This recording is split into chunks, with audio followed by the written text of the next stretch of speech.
Illinois loses its third straight game in overtime. And now, well, we have some concerns, some questions.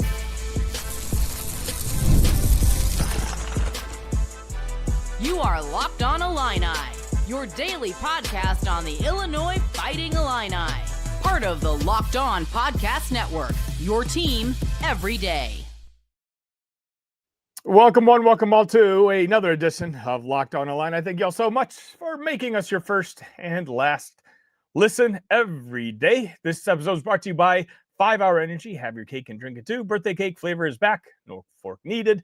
Vanilla-y, cakey flavor, caffeinated cake and no sugar. It's party time. Order now at 5hourenergy.com or Amazon. My name is Sonny Verma, your host here at Locked On, where I continue to drive myself crazy and give you Illini coverage every single day. So if you don't mind, please hit that like button. Make sure you're subscribed to the channel as we try to have a little therapy session tonight. I don't know how else to describe. Right now, my notes are away. It's one of those games where, let's just talk about it. Illinois at one point was up 33-10, and being up 33-10, hand up, I looked over at my wife and I was like, you know what, man, this team is really good.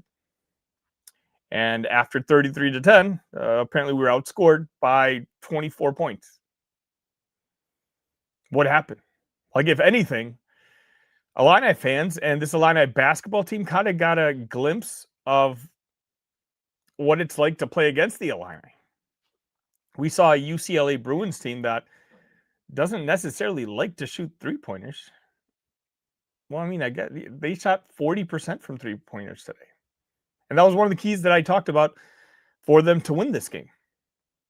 And they made them. And it's not just they made them.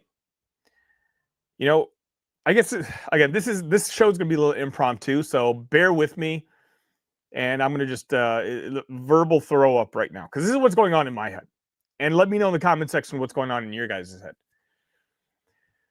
Coming into today, we saw Illinois marked as a 2 seed, in the East Regional. And a lot of us, we want the 2 seed, but we're also silently hoping that this Illinois team can jump up and maybe backdoor their way into getting one of the top seeds, one of the top 4 seeds. And, let's be honest, that matchup against Michigan next Friday, I guess it's still for seeding in the Big Ten Conference, because now you're battling between Nebraska and Purdue and all these teams for second. But in actuality, for what it matters, the Big Ten title, the conference title, is now not going to happen. And of course, that's a bummer. But we're deluding ourselves in some sort of, that's the wrong word, because that makes it sound like we're being unreasonable. We weren't being unreasonable, but winning games by 40, winning games by 25, winning games by 30. In my head, if you were in the Talk Illini Discord today, by the way, it was a crazy place to be.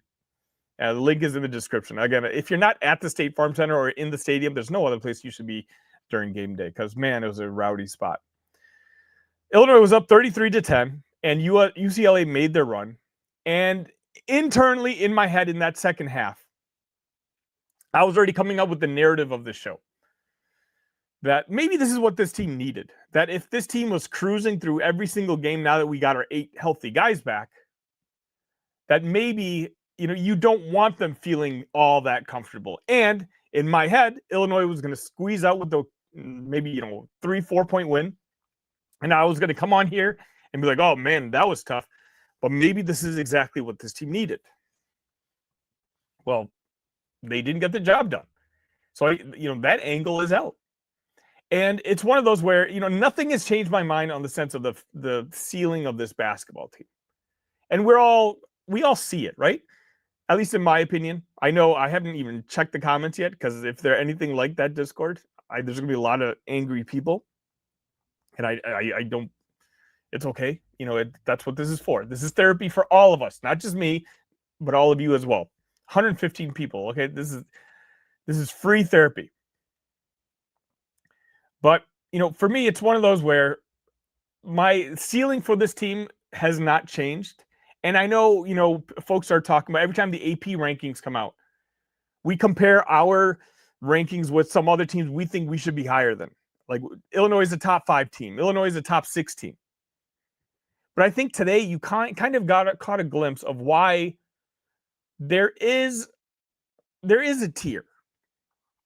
And I think it's safe to say that, again, this is just my opinion, like Duke, Michigan, and maybe Arizona, Houston are on their own tier. And then maybe Illinois is right below that. And the reason being is sometimes you have these defensive performances where, again, at one point, I didn't know what the number got up to, but on the broadcast, they talked about UCLA making something like 15 of their 17 shots. Let me see if I can quickly get second half numbers, because those second half numbers were absolutely, insane. Of course, right now I can't. But you're talking about, there it is. Okay, so the inability to stop one. I mean, that last play, guys, you were up with 4.8 seconds left, and the play you got drawn up, I understand it's probably not for someone just walking straight to the rim, but you should have a defense for somebody just running straight to the rim. Wasn't this game, what was it, last year? Was it Tennessee? On the last basket, I think it was Kasparis, just didn't guard his guy, and they scored a game-winning layup right at the buzzer.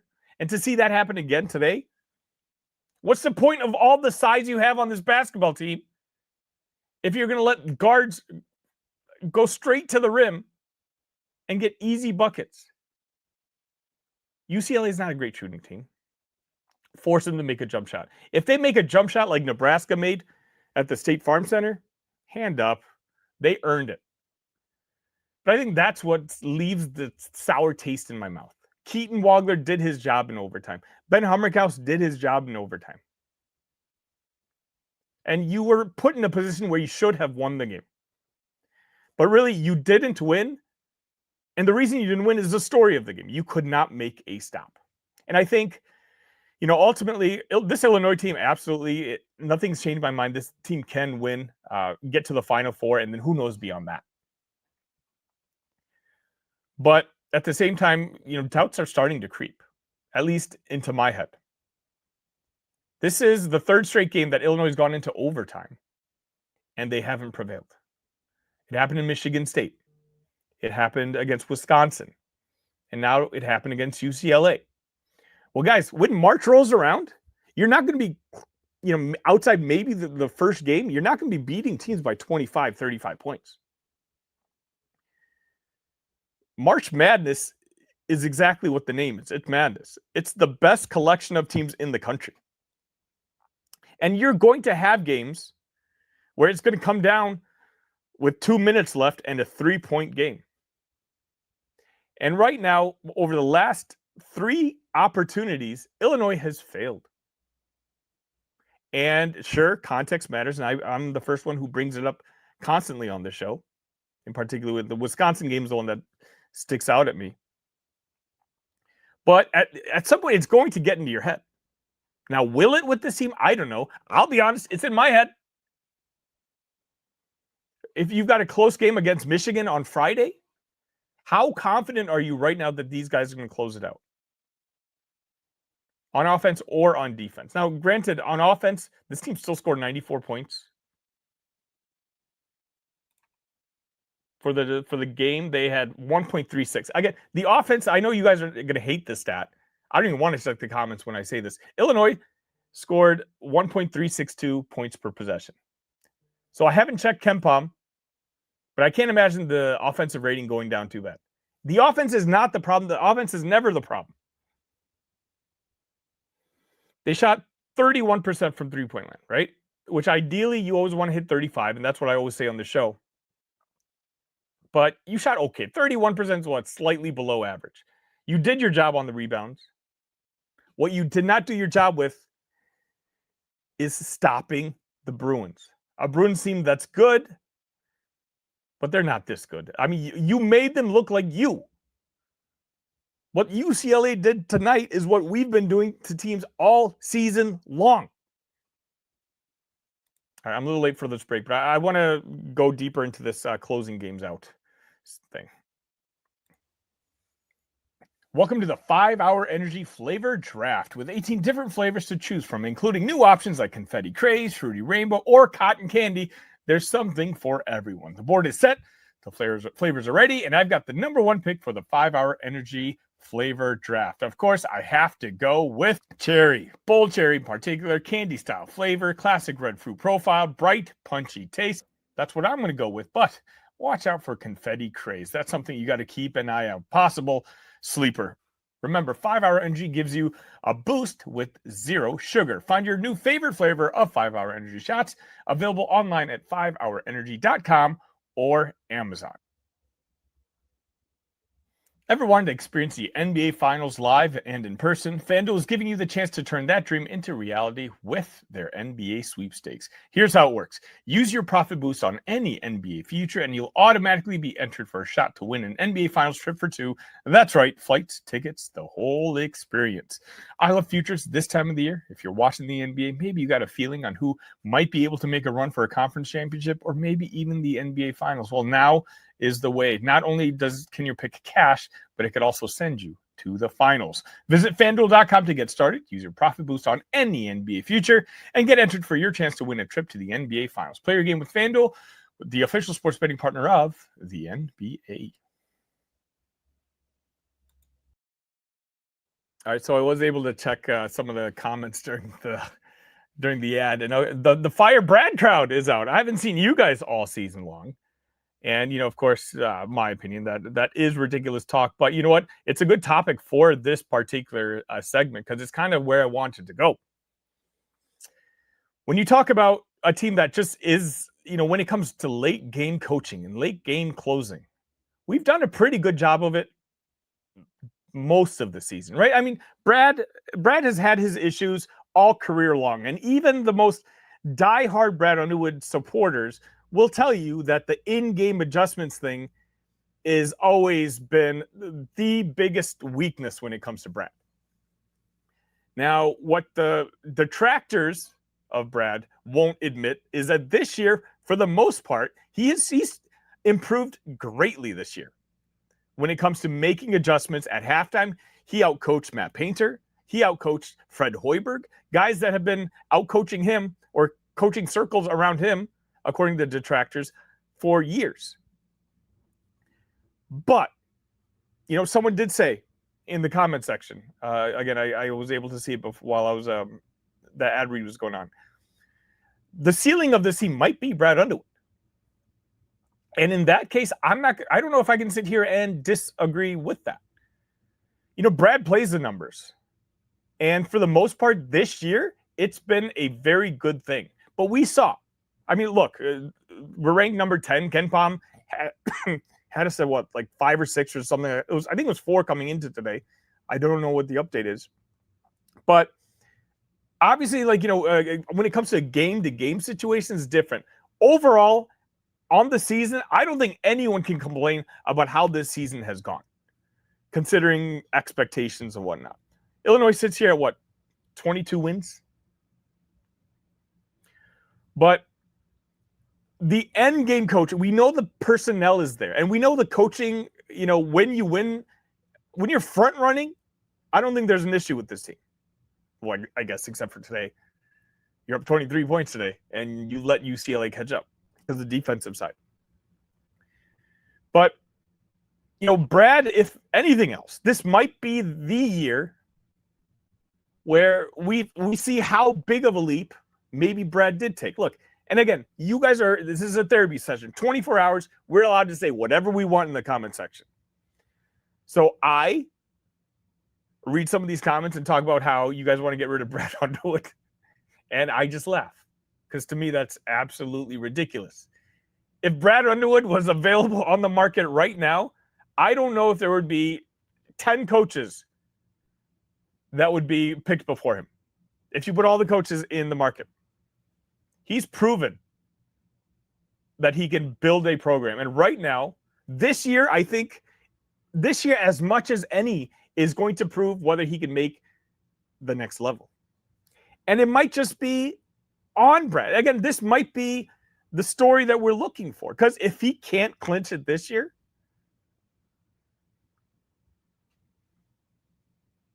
with the way this team is playing, and it passes the eye test, and it's gone way beyond Illini fans.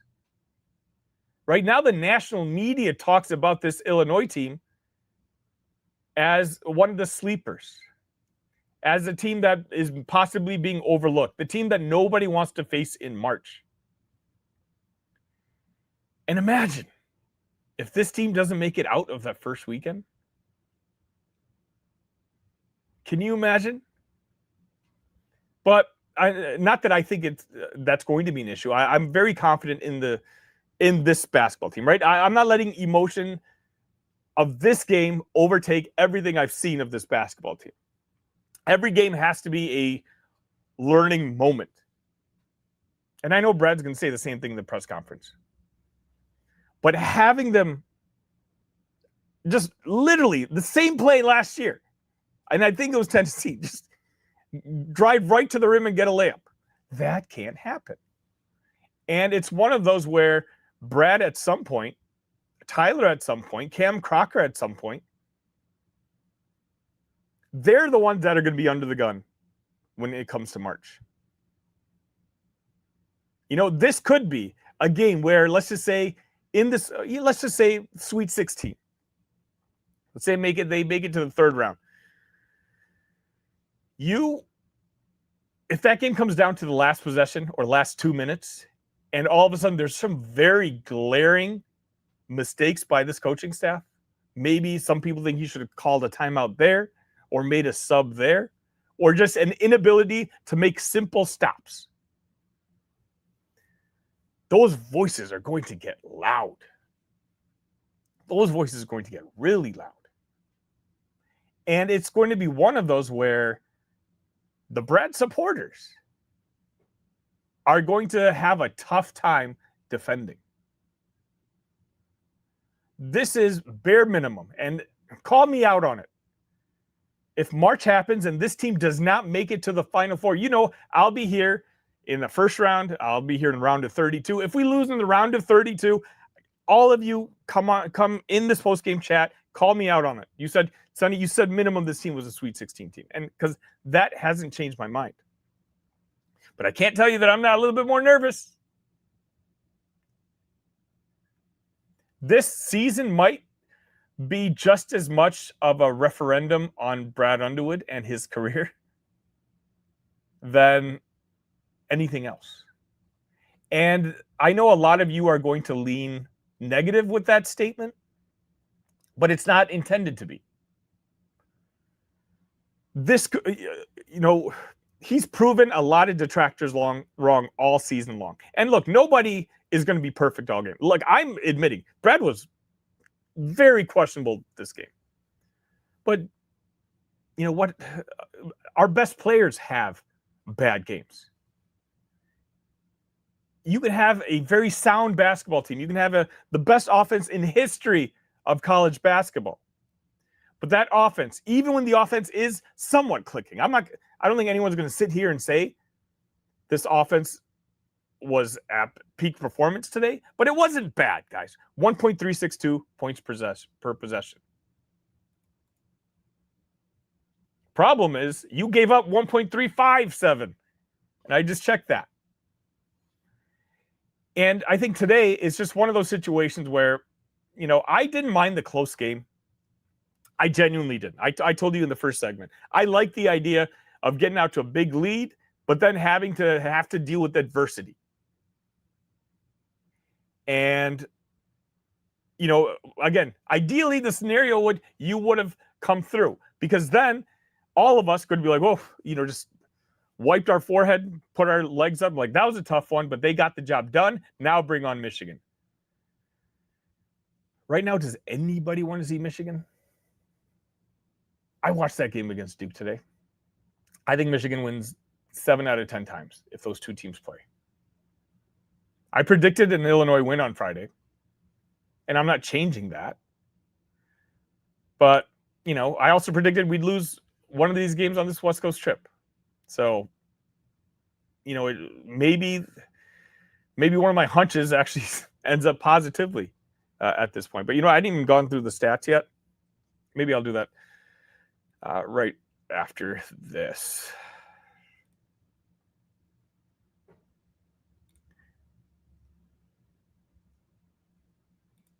All right, guys, let's take a look.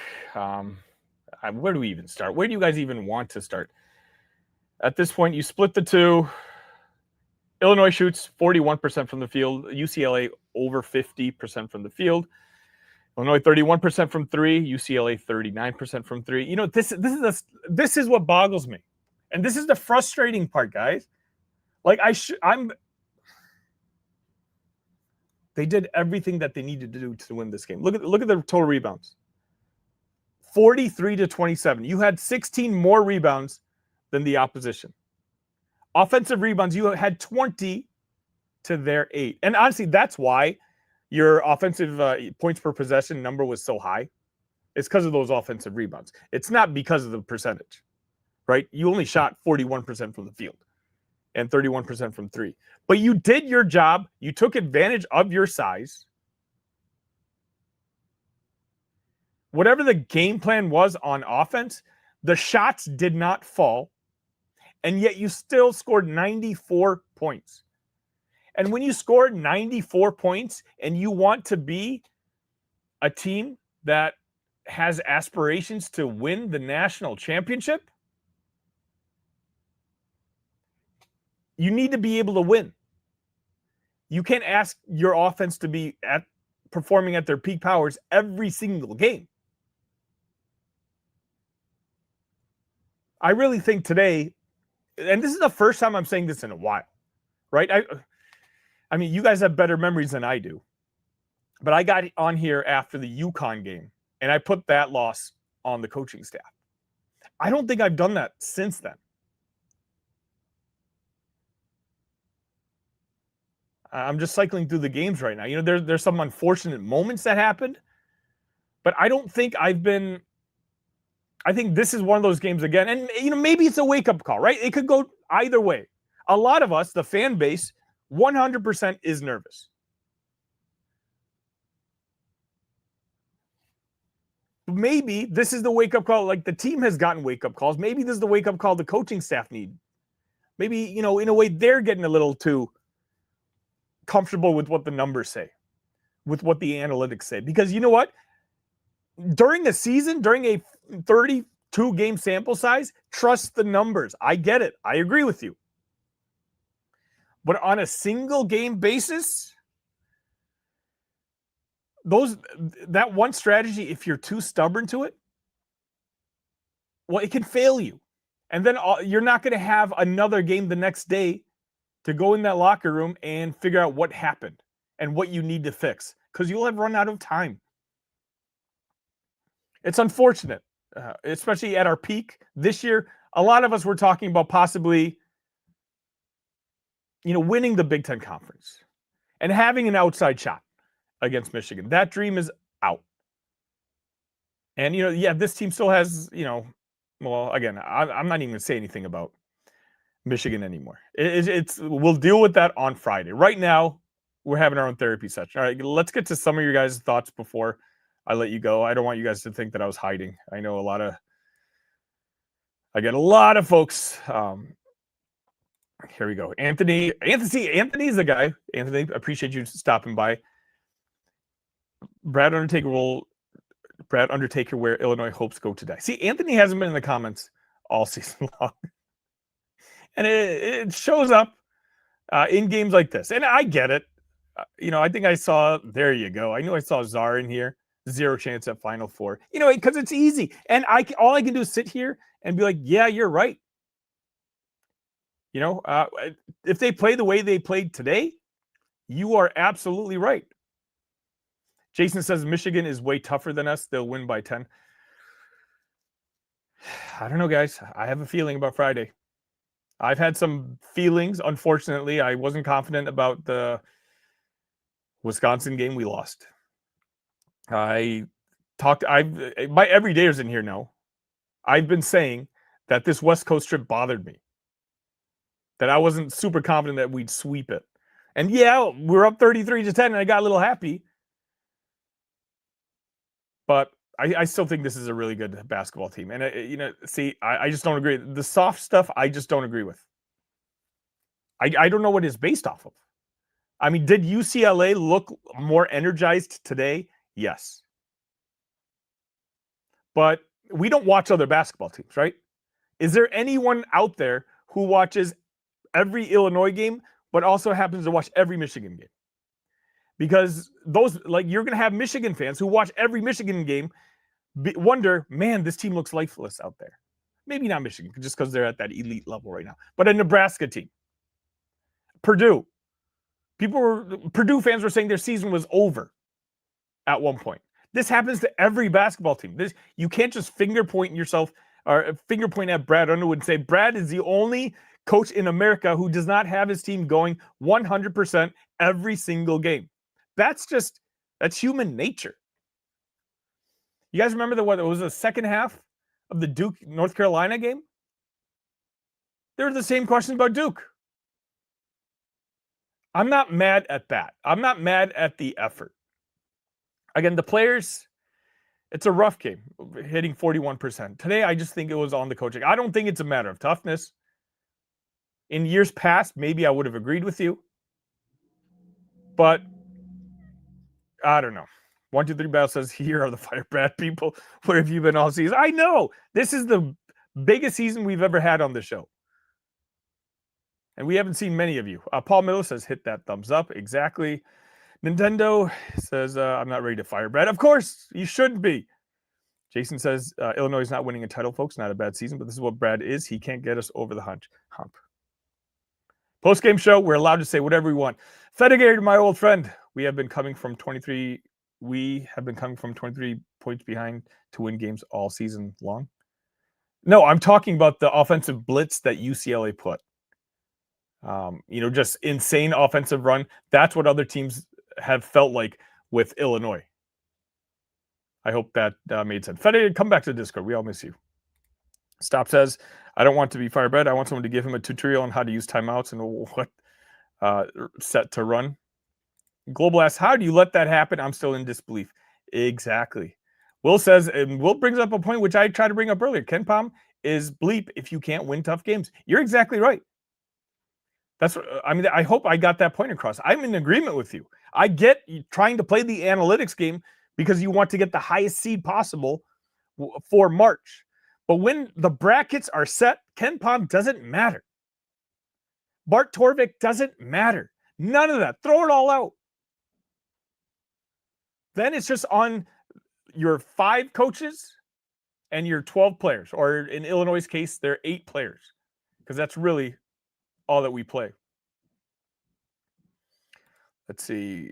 Stop says, no teams win in March when they can't do simple things like call a timeout at the right time or foul at the right time to run an offensive set for high percentage looks when you struggle making shots. The timeout thing, I know a lot of you guys are upset about. I'm indifferent to it. For those of you, I'm showing my age, but I grew up watching those 90s Bulls teams. And Phil Jackson was one of those guys who didn't necessarily like to call timeouts when the other team was making a run because he wanted his players to feel what it was like on the basketball court, to be able to build the confidence to get themselves out of it. And so I guess, again, this is one of those situations where had they gotten themselves out of it, we could have sat here and be like, see, maybe this was a teaching moment and the players were able to prevail.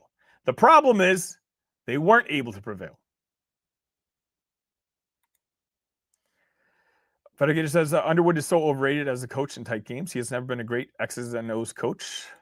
Stop says, one of our best teams lost to Loyola Chicago in March because we couldn't figure out how to guard a guy that looked like a drunk uncle at the YMCA. I'm letting you guys enjoy yourselves too. Like, I get it.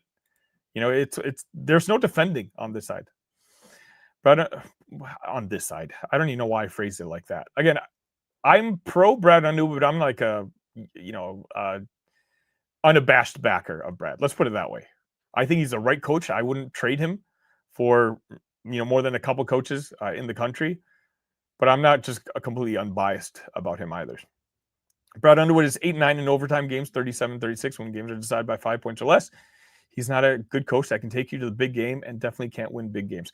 Well, no, I won't say that. He's won big games this year. That's not fair. He's won big games just this season.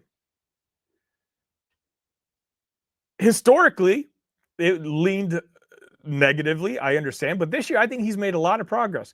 But at the same time, now this is 3 straight games. And that's kind of the thesis of the show, the theme of the show. That is this now a habit? Global says, I wouldn't have minded them winning a tough contested jump shot, but what exactly, man? That's what I'm trying to say.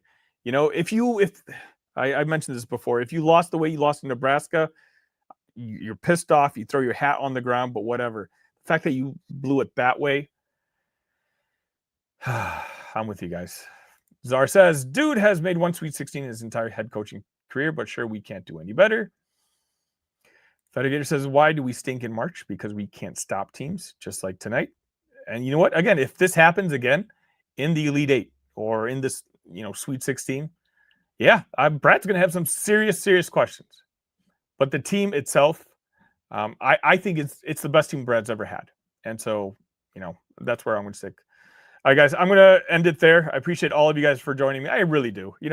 It's fun to have these games together when we win. But I also appreciate those of you guys who do stop by even when we lose. Even if it's only when we lose. Just because I don't agree with you doesn't mean that I don't appreciate each and every one of you. The Brad lovers, the Brad haters, the Sonny haters. And trust me, I'm getting a lot of those lately as well. I appreciate each and every one of you. Please hit a like on your way out. Make sure you subscribe to the channel. I have another video out for you in the next 24, 48 hours. I got to watch this game again. Until next time, ILL, and I mean this, I love you guys.